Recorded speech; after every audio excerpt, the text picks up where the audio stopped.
Je disais ce matin à certains élèves, c'est nous qui avons initié ces palettes à Gao. Et ça se déroule ici.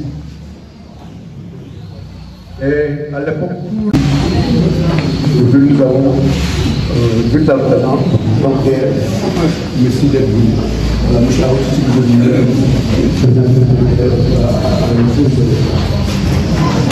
Voilà, merci M. Anne. Je tiens d'abord à remercier vraiment les professeurs qui sont ici présents, M. Gagne, M. Ao, M. Samb, et les élèves aussi. Ils se sont bien mobilisés cette fois-ci. Je comprends que vous attachez beaucoup d'importance au cours d'histoire et de géographie. Vraiment, votre présence massive le montre, le confirme. J'ai suivi avec beaucoup d'intérêt l'exposé de M. Gagne. Et là, je crois que, après son exposé, on n'a rien à dire. C'est un exposé clair, sa démarche est pédagogique. Et je crois déjà ce qui me fait plaisir, c'est que quand il parle, les élèves répondent même avant qu'ils n'abordent un point. Ça montre effectivement que les élèves sont en train de mémoriser les cours d'histoire et de géographie. Et c'est très bien.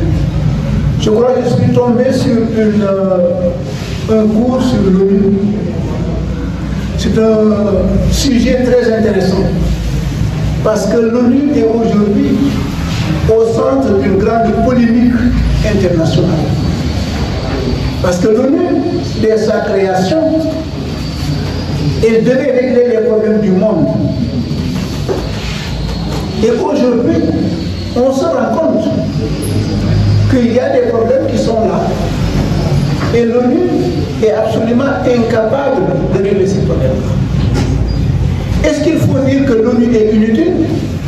Ça, je crois que ce serait dangereux de dire que l'ONU est inutile. Parce que même si elle ne règle pas certains problèmes politiques, mais il y a d'autres terrains sur lesquels elle est actuellement en train d'opérer, il y a des résultats qu'on peut voir à ce niveau. Et c'est pourquoi aussi il faut être très équilibré à ce niveau. On ne peut pas mettre l'ONU dans une poubelle aujourd'hui, même si c'est la tendance.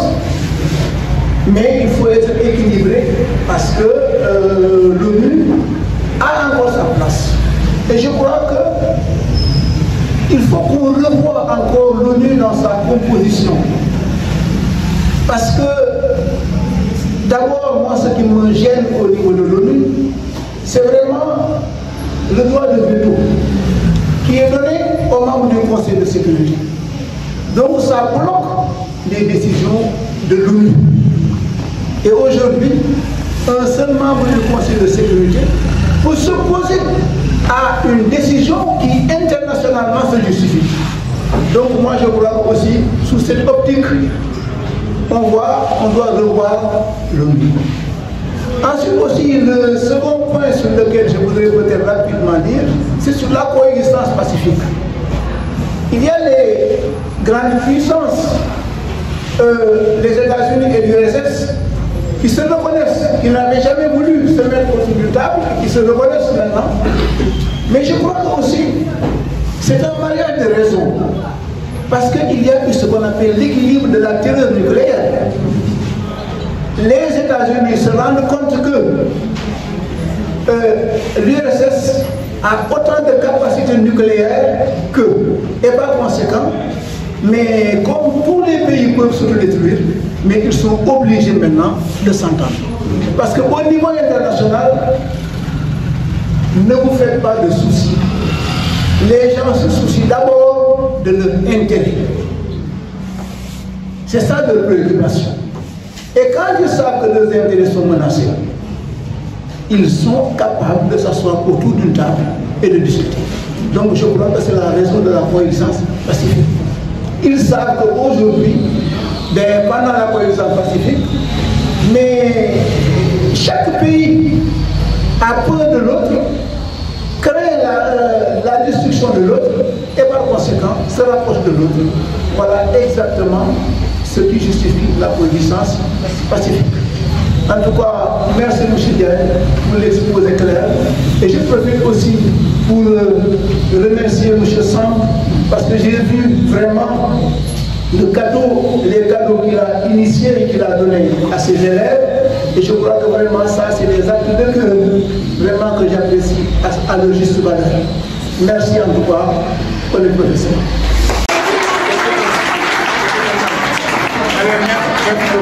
Merci beaucoup et nous félicitons aussi, remercions Dabakh FM de nous avoir véritablement permis de faire la cérémonie en direct. Donc je crois bien que Dabakh FM est en fait une radio de proximité, mais aussi une radio qui contribue à l'éducation des enfants.